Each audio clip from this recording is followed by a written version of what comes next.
got this tree job I'm going to look at, but well, I'm just looking at it, and she wants me to. She said she's on a conference call, but she'll be done in about 15 minutes. Could I come by in about 15 minutes? I'm like, sure. So now what I'm gonna do is I'm gonna ride over here to these three properties that are right over here. I don't know if I'll get any footage over here today, but from the looks of the property, it looks like she's probably not gonna want to spend. So because everything is way overgrown from what I saw, so that tells me well, a lot of times they think they can get somebody cheap. You know, if somebody threw an ad on next door, now they all of a sudden they're gonna, you know, I ain't cheap at anything I do really. I'm expensive. All right, y'all. So look, come on, man. I don't know if that's talking about. That tells you a lot right there. Look at those. Okay, guys. So this job right here is, I don't even know how to charge. So she wants to trim that tree up, pick the canopy up about 15 feet. So all these branches that you see drooping down, they got to come off. Minor trimming on this tree, right? She wants all of this stuff off of the thing where it doesn't hit her thing. I don't know. We're talking about the branches on this tree. We ain't talking about the wisteria or nothing. She says she can do all that. And then around front, this is, I don't know, this is pretty, that right there is going to be a job. Now, I don't have to haul it off, so we can put some of it in the woods, some of it out by the road, so. And then the crepe myrtle too, right? Do we? Just the small stuff. I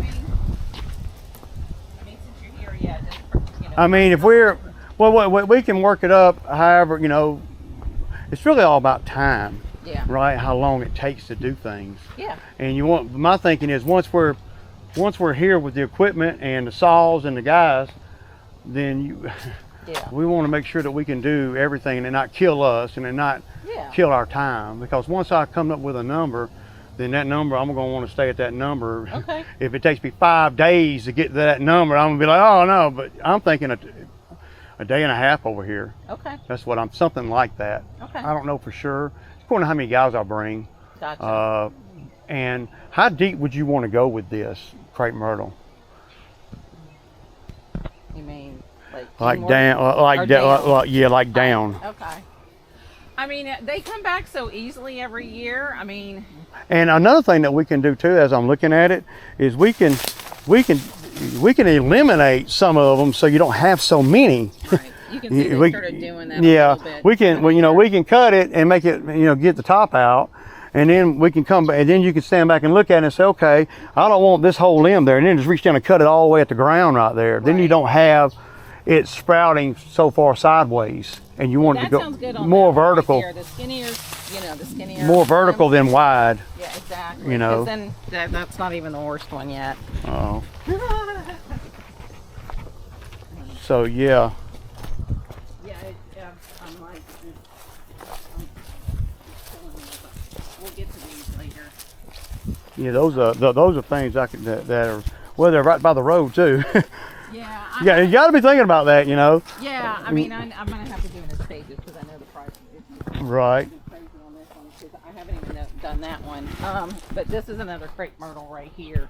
And this right here, we're gonna cut it off below the gutters. Yeah. Just cut it off and then shape it best we can, and maybe even reach in there and cut some of the like we're gonna do with the crepe myrtle. Yeah. Reach in there and make it a little bit where it can't grow that wide, and you know, and be more heavy on the back side of it, cutting so it won't get back to the house so damn fast. Yeah. They get there so fast, you know. I'm telling you, I think I trimmed that before I hurt my foot back in March. I believe it. Maybe April. I believe it. Was. Very beginning of the summer, we had a lot of good rain and stuff. Yeah, you know. Crazy. Now this is another section we'll get to because this is all mine too. Is that building yours? Yeah. Okay. So you got more crepe myrtles. Yeah, exactly.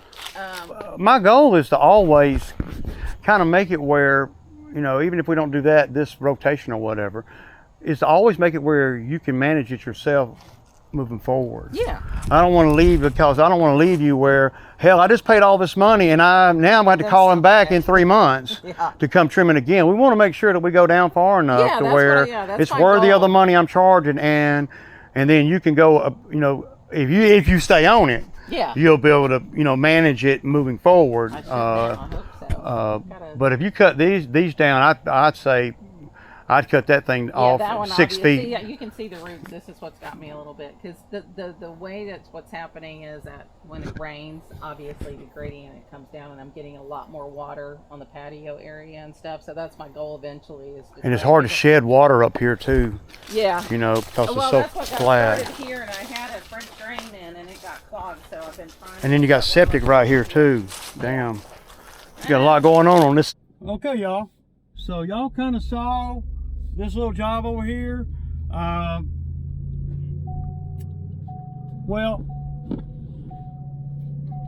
she pretty much is giving me an open hand on you know, what all to cut back. And there's a lot to cut back. There's a few things that she, you know, wanted to make sure that I didn't cut. There's a lot of work over there. I don't have to have the skid steer over there. Guys, y'all check out the video and y'all let me know what y'all think. Well, there's a bunch of ways you can do it. I haven't committed to any number. Cleanup, if you will. So, and she knows she's glad to do a lot more than one little cleanup. So, a few things that's mandatory that we get done on the first day. So I'm stoked. We didn't talk hardcore numbers, but I gave her some roundabouts, and that's what I like to do when I'm dealing with a customer I've never met before, and I'm kind of trying to read them, and they're trying to read me, and we're trying to, you know, figure things out. The silver lining is I was referred to her by someone else, so that's a good thing. So she already knew that I was going to be kind of expensive. Now I could go over there with a skid steer and I could raise hell, and she wants to do a lot of things outside of what me and her talked about today. She said, I want to build a grade this, and I want to put sod here, and I want to, she said, but I can't afford to do everything in one whop. So what are you going to charge? What will you charge me to do this, and that? How much per hour? And that's when I told her I don't work by the hour. I said I'll come over here for $1,400, and I'll do this, and that.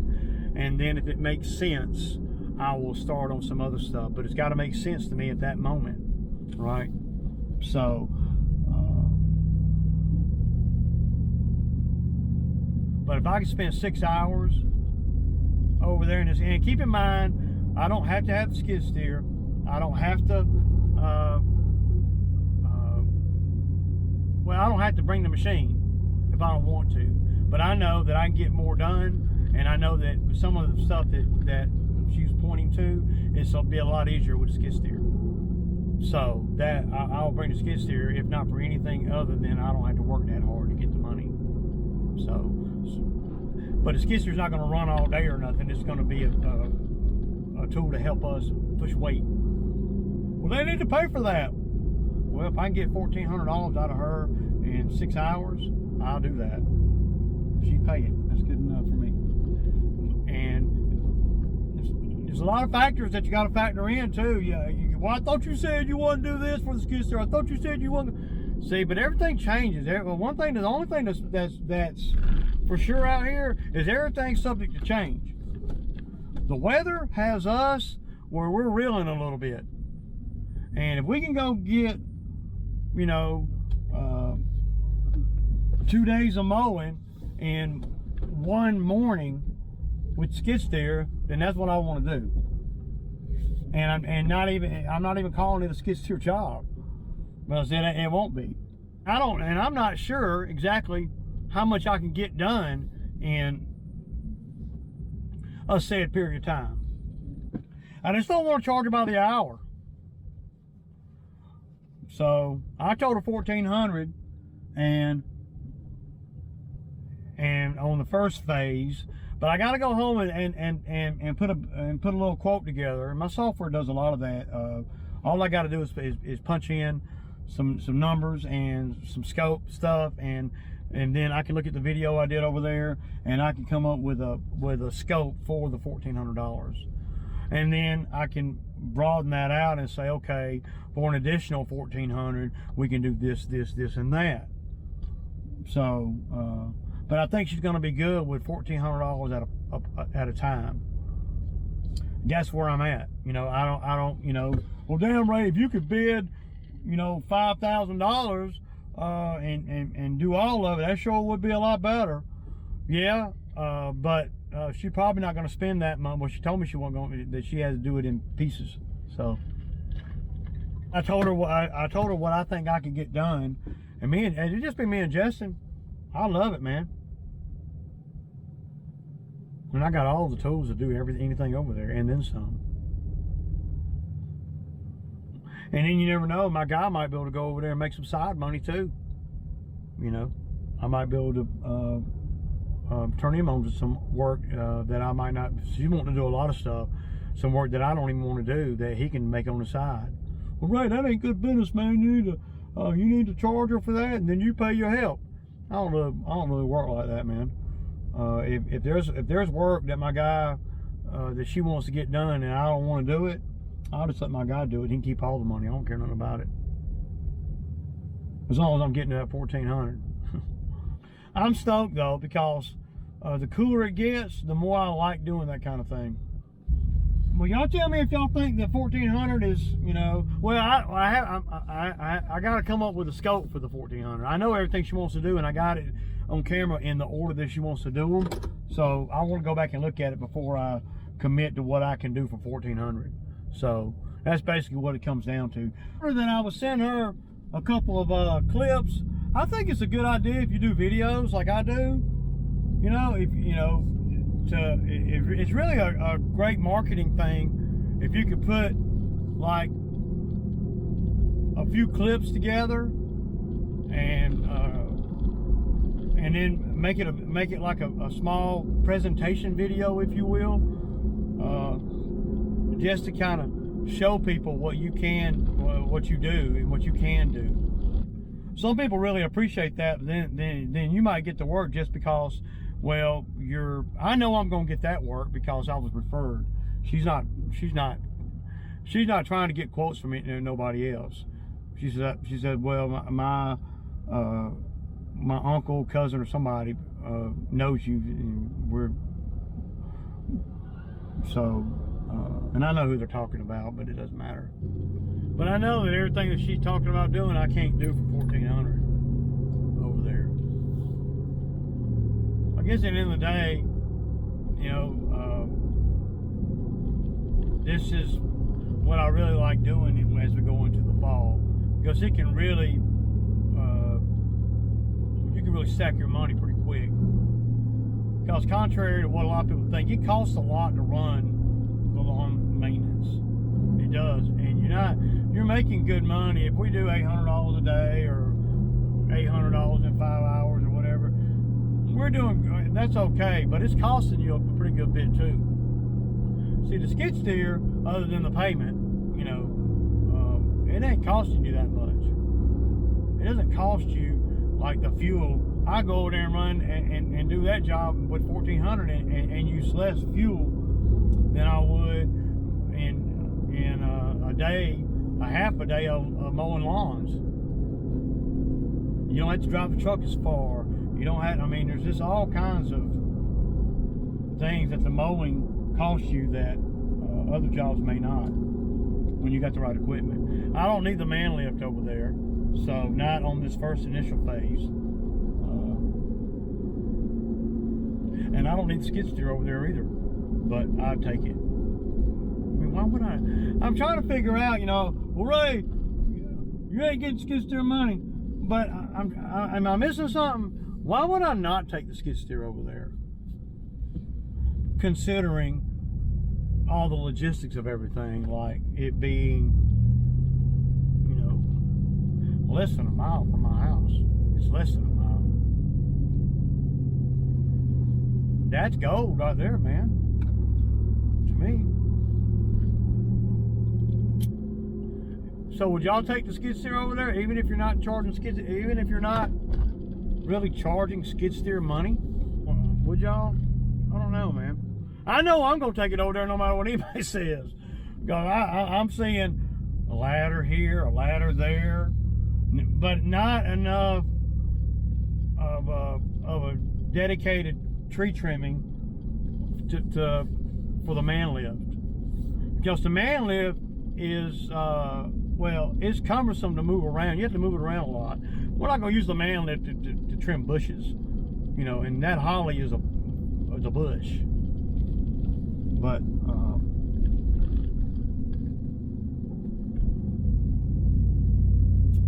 I'm stoked, man. I like it, man. I like it a lot. I think that's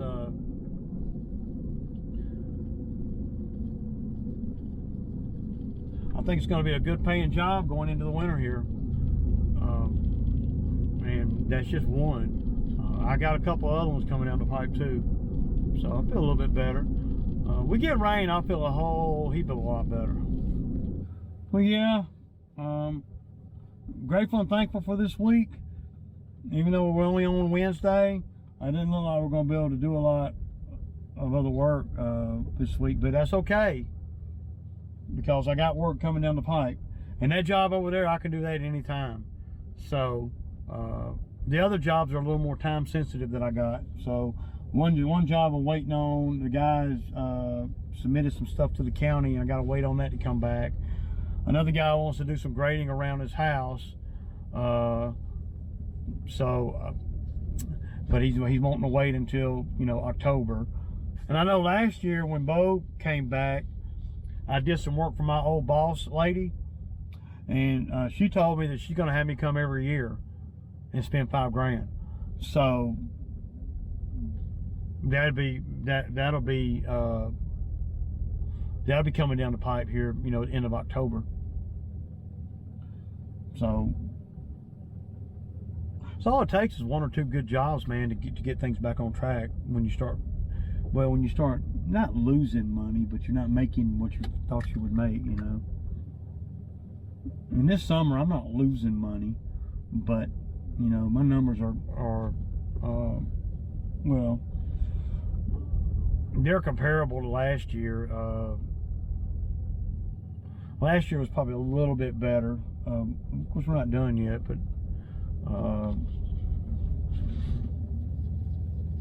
the numbers last year were better, but at the end of the day, I probably didn't get to, well, I bought 2 lawnmowers, so are the numbers really better?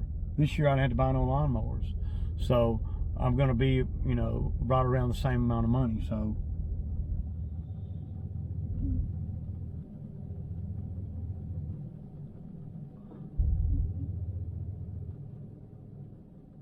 Yeah, but that's why I wanted to go ahead last year and get that truck situated, the second truck, so I don't have to take on too much in one market. Because it's just a matter of time before I need another lawnmower.